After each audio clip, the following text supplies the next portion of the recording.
Dear Misty, how do you personally go about adopting a drag child? What criteria do you look for in someone before you decide that they are in need of your help? I ask because I know you're an online drag mother to so many, and I know you have quite a few real drag children as well.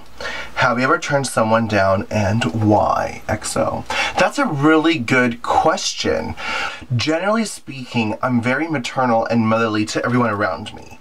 I can't help it. I'm the oldest of 7 kids. I'm just very maternal anyway.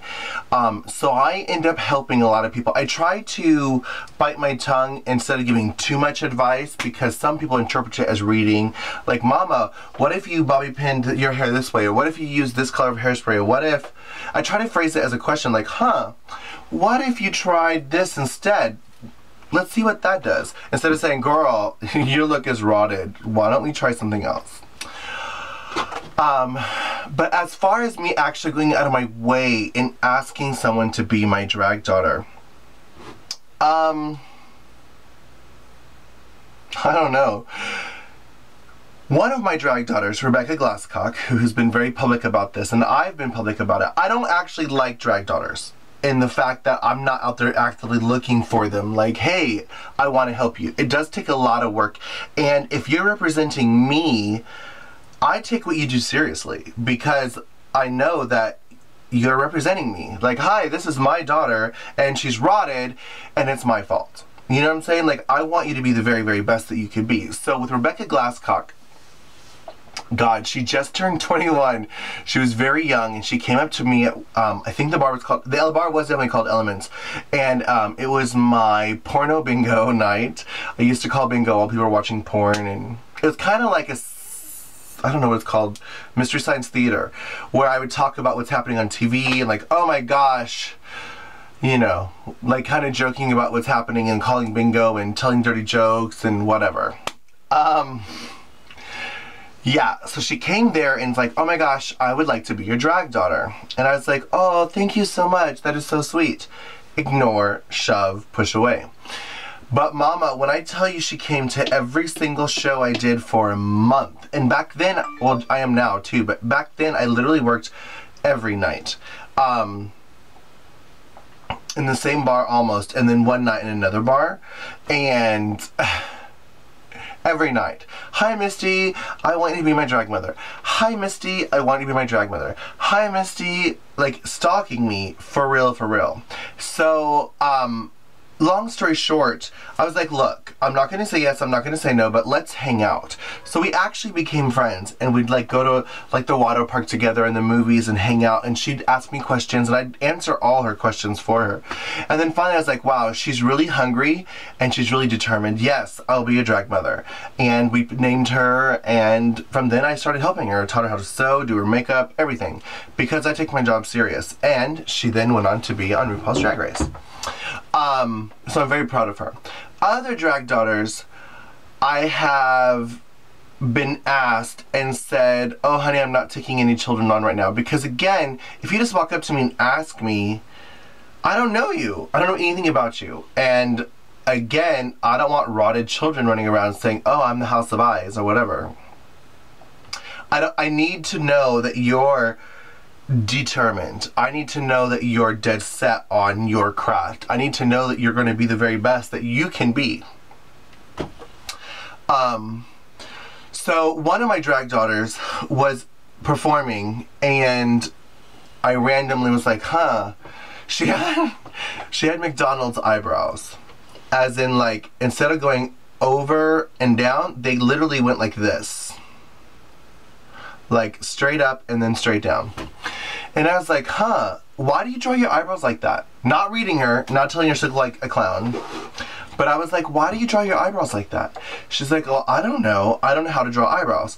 I'm like, what if next time, why don't you try going 3 dots, this and down?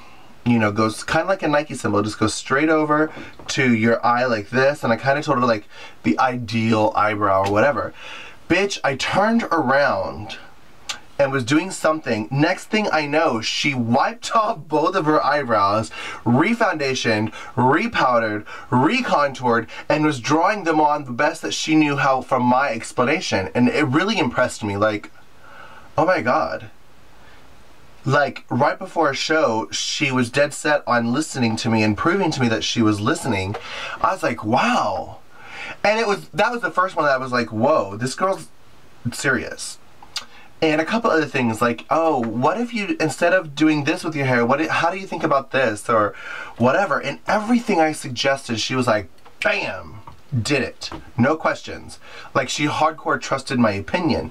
And I was like, you know what? I would really like to help you. If you want, I would definitely consider being your drag mother. I don't know if you're looking for one, but I would love to help you because you're so hungry and that impresses me. And then I've been asked to be drag mothers of other drag queens that I think are already working and established. And I'm like, girl, you don't need a drag mother. Let's just be sisters. I don't know. I don't like the responsibility of being a drag mother. I think people pick drag mothers for the wrong reason. And if you absolutely are hungry for a mother and you just want any mother, like, for example, someone here in Fort Lauderdale asked me to be a drag mother. I was like, oh, honey, I'm not taking any drag children. Because, again, you have to be very serious about wanting me. And I have to know that you want me, not just anyone. Well, bitch, she went from me to another girl on my show, and she's now her drag mother, which is totally fine.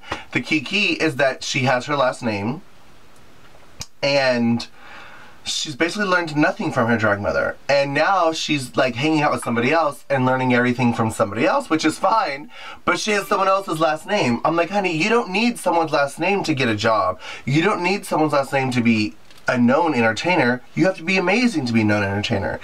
Someone's last name means nothing. Which is another reason why I don't give out my last name. Eyez is not going to get you a booking. Andrews is not going to get you a booking.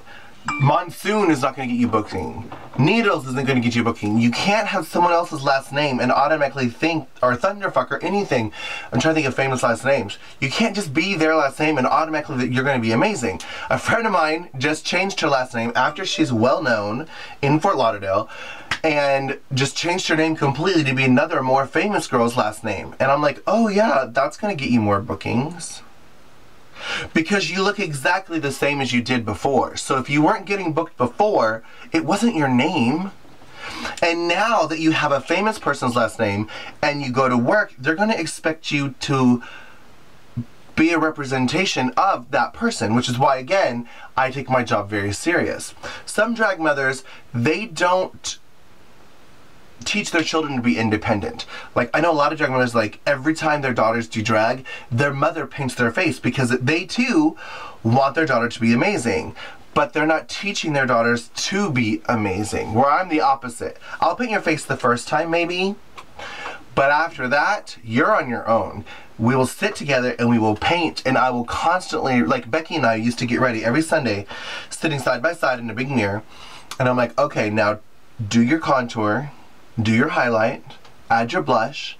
All right, now how are you drawing your eyebrows today? Okay, yep, keep going. And we would do things at the same time so she truly understood and could comprehend, so that eventually, when she's not sitting beside me, she could do it on her own. And I'm only talking about her and not my other daughters, because you probably don't know them and they're not a public figure on TV, so it would be pointless to say their names. But that's how I am as a mom. So yes, I've rejected basically everyone that has asked me until they have proven to me that they're very, very hungry. And it's funny because one of my friends, I literally was this close to taking her as a drag daughter, but she dropped it so much that it was kind of like, oh my God, girl, give it a rest. And the second I decided I'm going to ask her if she wants to be my drag daughter, she became someone else's drag daughter. And I'm like, that's totally fine, girl. You already look like me because you've seen me paint so many times. I don't need to be your drag mother. It's not like I know a lot of drag queens get a surge, like, oh, I've got 32 drag children. Like, as if that makes them more famous or popular or amazing. And I'm not that person. I don't need children to make me feel of worth. I don't need people running around with my name to make me feel powerful, like I'm the heir to some big throne. Again, I don't even give out my last name. I have given out my first name, though. a lot of my kids have had watery first names to, like Misty, like water. I named one of my kids April Mist. She quit drag. Because again, I don't give out eyes. But yeah. So, the answer to your question is yes, I've rejected a lot of people, but I help everyone. So if you want my help, I will help you. You don't have to be my daughter. But for you to be my real life drag mother, A, you have to live in Fort Lauderdale. I don't have real drag children that I have never met. And how am I going to mentor you if you're like in Missouri? I can't help you. Unless you're my internet drag daughter, and that's different. Because then I'm everyone's drag mother. I don't know, I'm very confused. I hope I answered your question. Anyways, long story short, yes and no. And the last thing that I would say I have let people sneak in and be my drag daughter is I've had some people that demand and are very persistent about helping me. Figuring out any little weakness or thing that I need, like, do you need help organizing your drag room? Like, let me help you, like, I don't know, just like helping me clean my house or organize my wigs or whatever. I've had people help me like that, and I'm just like spending time with them and getting to know them, becoming friends and asking questions, and you know, the more hungry and eager you are to learn, the more I want to help you. Yeah. So those are the things I look for in my personal drag children, and yes, I've definitely rejected people. Loving you is easy. Alright, bye-bye.